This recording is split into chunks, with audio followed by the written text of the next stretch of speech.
Moving on, looking at some of the other moves, Jamel Dean came in at a pretty good price. Had a really good had a pretty good career up in Tampa Bay up until this point, and he was somebody that we targeted, especially after we lost James Pierre, somebody that came on strong last year. Um, Ended up signing elsewhere. I can't remember where it is right now. I'll get that to you in a second. Minnesota. He went to Minnesota. Okay.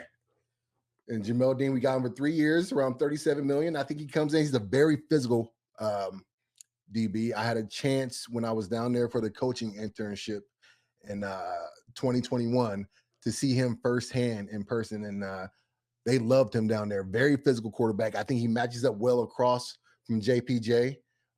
And now that we have Asante Samuel back on a 1-year contract to get all the way healthy and get himself back, it does give me some comfort level to see that our secondary is starting to be solidified.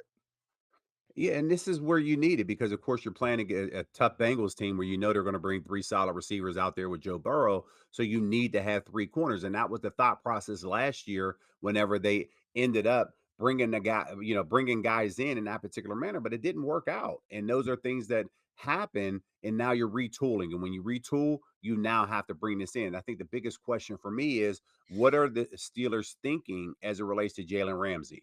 Is he going to be a corner? Is he not Mm-hmm. going to be a corner? And I think the next couple moves that happens, if you see the Steelers bringing in the safety, then maybe that puts him now back into that cornerback rotation. If they don't go out and sign a safety, that means Jalen will stay on the back end. So that's something that I'm paying attention to. But I like the move that you have and bringing up and solidify this cornerback position. And ultimately, you're hoping that JPJ and those contract talks are happening behind the scenes. That hopefully that contract is uh, done sooner rather than later because this guy's earned every penny that is coming his direction. And let's hope that you can knock this out before training camp hits and not have him work toward free agency and ultimately have him thinking about what happens after the season. Because as a media member, people are going to be asking him, hey, are you preparing as if this is the last year? If this is your guy, lock him up. Omar Khan, lock JPJ up and do it soon. You got to, because you saw what McDuffie signed over in LA, right? He got the big bucks. And so JP is like, okay, all right, you gonna wait a little bit longer? I can wait. Because I don't think there's any doubt in anybody's mind that JPJ is a shutdown corner. And I think you bring in a Jamel Dean to pair up to be the Robin to his Batman because he's earned that role up to his point. Omar, you got to sign him sooner or later because he's only going to get more and more expensive.